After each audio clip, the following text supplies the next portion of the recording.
Hi, my name is Marla. I'm here with my mom, Rocio Mejia. We're at Thanksgiving Point, and we're going to talk about sugar skulls today.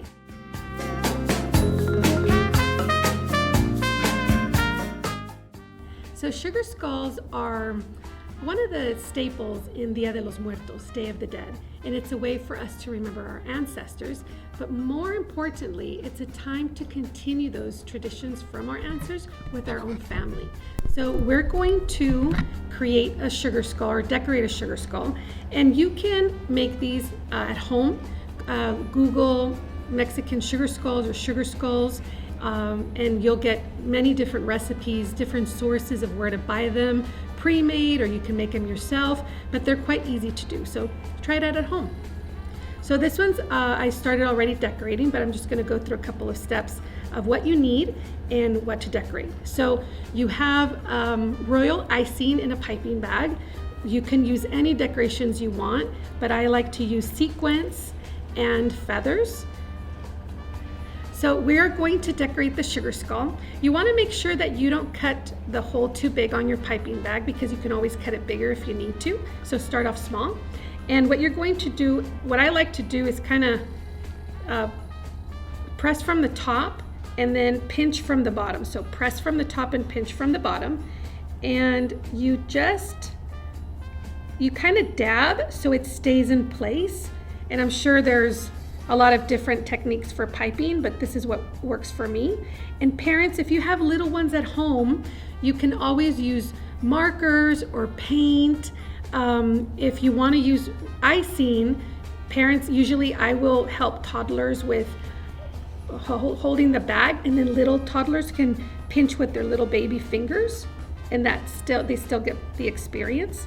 And then you want to just bring this around.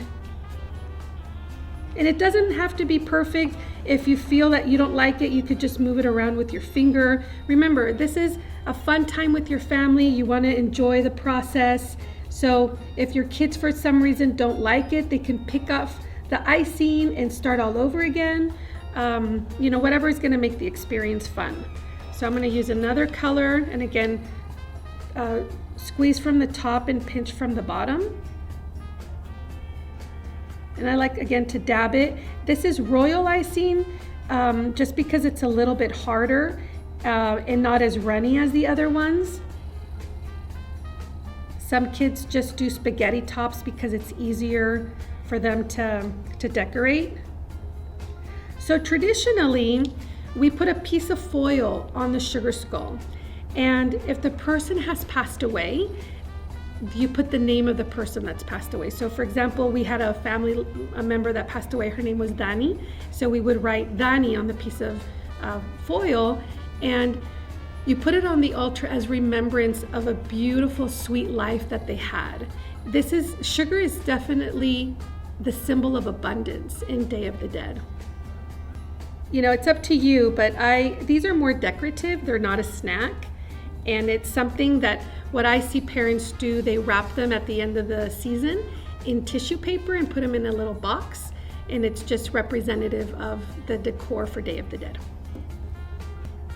So for me, Day of the Dead is really important because it's an opportunity for me to connect with my culture and traditions. And when you start celebrating Day of the Dead at your home, you want to make it personal. So if you're from Sweden or from Spain or from Brazil or from China, wherever you're from, you want to incorporate traditions from your country that represent your culture and your ancestors. So I've actually seen beautiful altars in Oakland, California, in the Museum of Oakland, where they do beautiful altars with a Chinese theme because their ancestors are from China, but they very much mix in the indigenous beliefs of Day of the Dead, and it just makes it a beautiful tradition. Dia de los Muertos, Day of the Dead, is a tradition that's been passed on by my mother. As you can see her here, it's decorating a sugar skull. And her traditions came from her mother, my grandmother, Sophia. And these traditions are passed down generation through generation. And my grandmother had her own sugar skull molds. We don't use those anymore because they're very delicate. But we definitely pass on those traditions. And now my daughters, they also decorate sugar skulls. This is a great tradition for families. So here we have our finished sugar skulls. They're fun. Imagine your family in your living room or your kitchen table all together making these sugar skulls. Make it fun, make it family, and have a great time together remembering your ancestors.